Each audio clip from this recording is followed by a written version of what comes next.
My name's Rick. I'm in Ensenada, Mexico, and this is Sailing Frogs Leap.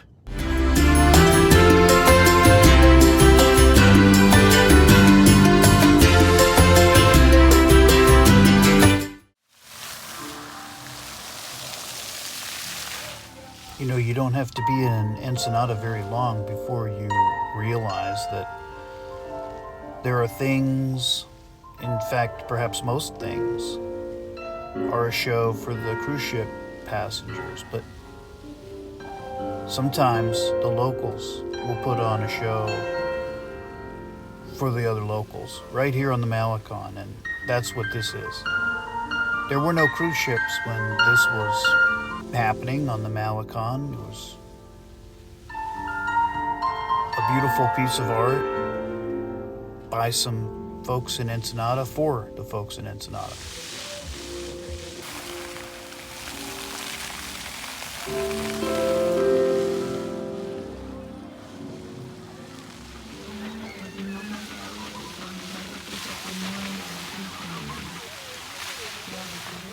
I'm preparing for the new autopilot install. So I've taken out the old autopilot. I've left some of the power wires just because I'm going to keep the new control head in the same spot. We're going new, baby, and we're going to be loving our autopilot. Yeah, so anyway, here's the old autopilot. This is the starboard settee with the cushions off and everything kind of removed, except for the furthest one back where I've got some spares. But basically, I'm relocating that pump. Frogs Leap's got a new vision, man. Since the head's on the starboard side, if there's any problem with that Y valve, there's going to be sewage throughout. So that starboard settee needs to be considered a possibly contaminated space. So you don't want to store food there. So all of my food is stored under the port settee. The only thing that runs under the port settee is fresh water.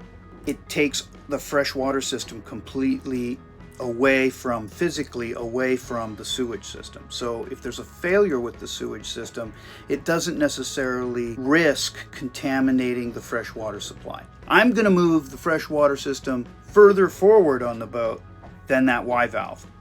And I'm also going to lift it in a little bit in elevation. One of the ideas here is to create greater separation between the sewage system and the freshwater system.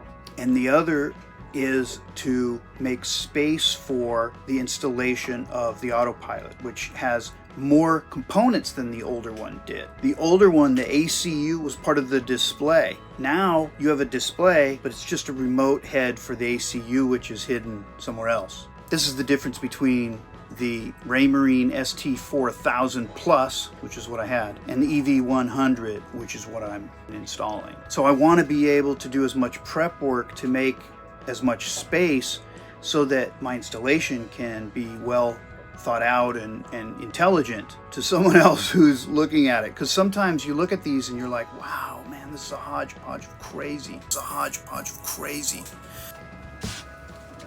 There we go. Oh, it's a lot heavier pump. I may not reuse this pump. Just keep it as a spare. It's a lot bigger than the other one. It's bigger than you need, really. Unless you were going to do the whole house, which was what they were doing.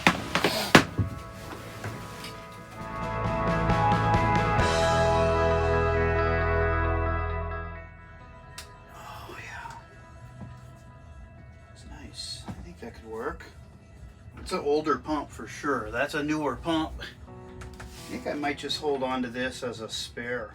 I'm relieving you of your duties, Mr. Pump. It's a Sunday. I'm in Ensenada and I'm doing boat projects. Huh? I just think that is cool. Well, I'm in a great spot now. The pump has been removed, and I'll take care of the rest of this hose off camera.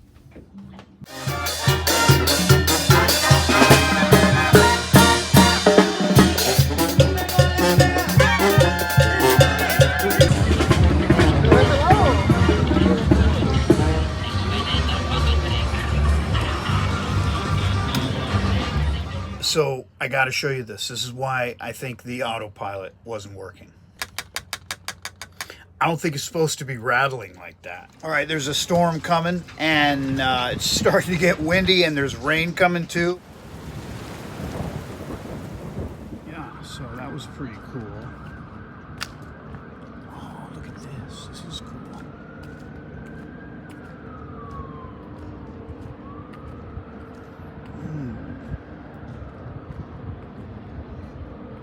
Puerto de Ensenada.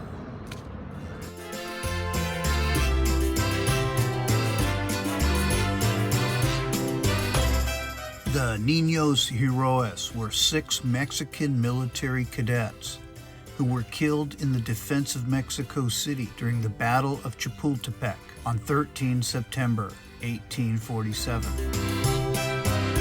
It was one of the last major battles of the Mexican-American War.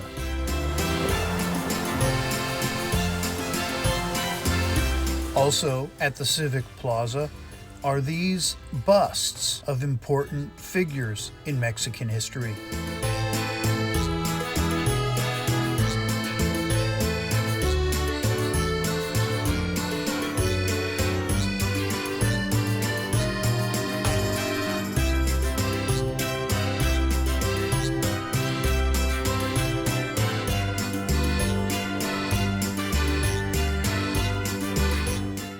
This is the old compass from the ST4000 autopilot. I unscrewed this cover from the base, and I'm gonna take this off and show you what it looks like. Now, normally this thing is supposed to be up here like this, and you'll see why as I open this up. So it's upside down, actually, right here. But it was the only way I could get a good camera angle for you could see what this compass actually looks like. So normally it would hang like this, gravity would. But I just want you to see how mechanical this thing is. Let's see if I can flip this around. The way this compass then would sit is right like this. This is where it was glued to the wall, to the bulkhead there. You can see that as the boat would move, well, it was gimbaled too. Look at that. I mean, I think if you've got an old ST4000 compass, you've got a mechanical thing. I mean, that is crazy. Well, I thought it was broken because I heard it go clankety clank, clank, clankety clank, you know.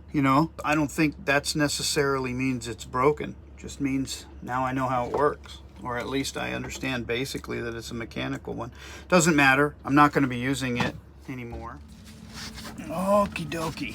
So you can see this screw right here is totally stripped out. If I move this plate, and this one's not great. I mean, so what I'm going to do is take these out and then put some penetrating epoxy in here and redo these. That's totally stripped out. Let's take this one out. See, that wasn't doing anything at all. That plate is not great. I am going to put some penetrating epoxy in these holes because I want to fill them.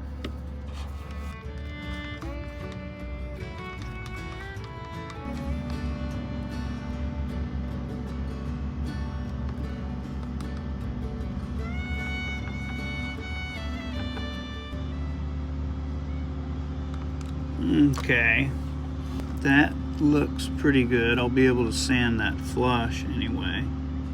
One of the reasons that I lost that alternator, well, in addition to the fact that it was old, was this screw that I'm unscrewing right here.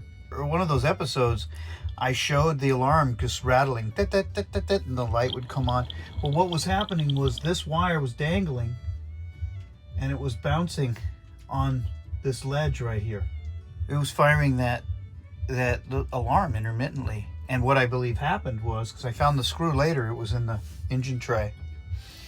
And what I believe happened was the screw shook its way loose. So I'm gonna put a little bit of Loctite on the threads here, just so that, you know, maybe that doesn't take me by surprise again. There's so many things that can take you by surprise, you know. because we can't have that coming out all the time like that.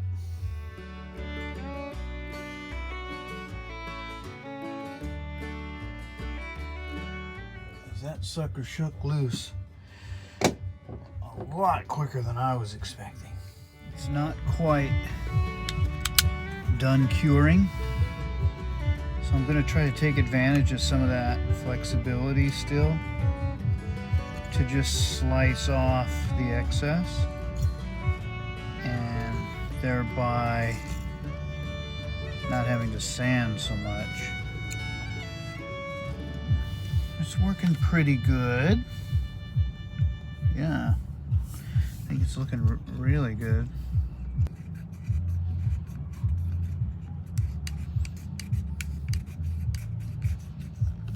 There we go. Yeah, that's nice. All right, so I'm gonna put a little more of this epoxy in these little holes. This one and this one are pretty deep, so hopefully we'll be able to get some epoxy down there. I don't know if you can tell, but all the black dots right here is areas that I filled. I'm gonna go ahead and mix this a little bit, get it off the bottom. So let's put one coat on here.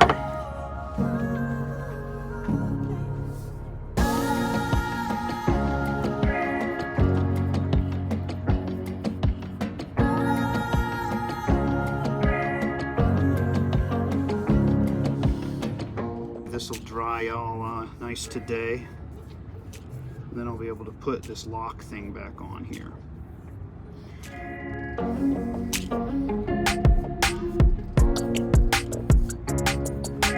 little bit of, boy, that black really comes in then. It'll be covered, but it's crazy how much it comes through then.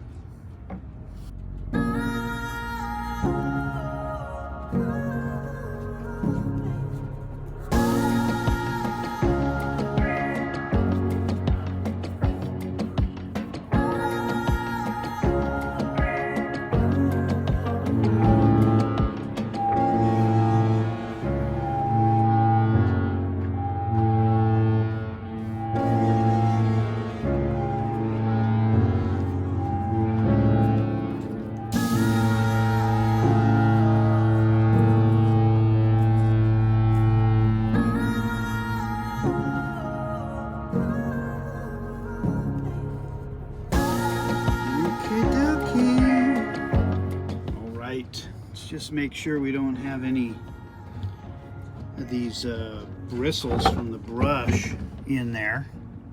And I don't see any, so I think we are in good shape. We're gonna let that dry and attach it tomorrow.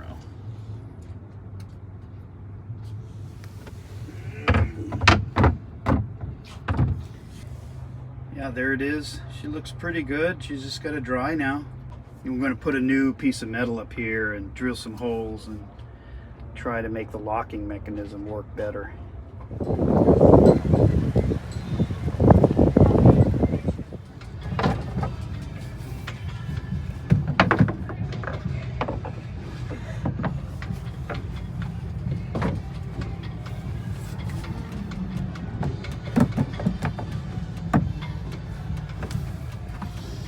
All right, so this now is the new top. I should have taken, it's a little shinier than the rest. I did put a coat of varnish here. All of the holes that used to be in here are now filled with epoxy. What is often referred to as like stop rot epoxy, or I think West Marine markets it as penetrating epoxy. It's really great to have because you can fill all kinds of little holes in wood and stuff. So anyway, what we're going to do is set this thing up so that we can put holes in the right place here. So we're just going to try to place this clasp so that there's no stress on it, whether it's flat or pulled out. I'm thinking about taking this and putting a little 4200 on it. Just, you know, I know a little, it's hard to put on thin, but super, super thin. So there's a little bit of an adhesive touch to it. And then set it on here. Now let's just put a little bit right here. We do not need a lot. So that's the back. Let's see how thin I can make this.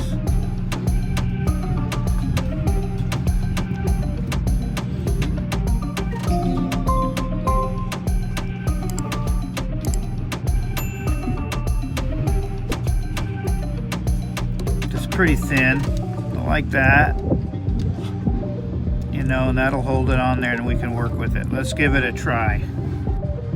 Something like this.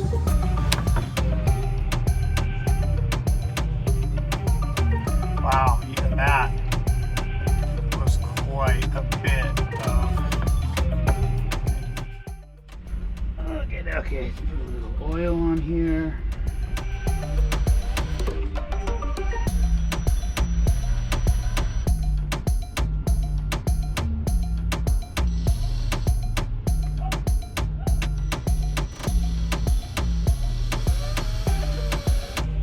Okay, here we go. Oh boy.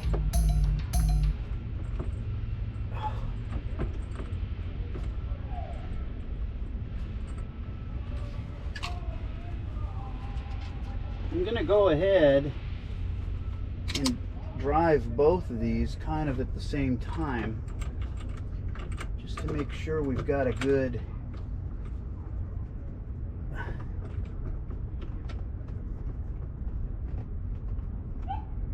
got it going in right. Oh, that's in there really solid now. All right.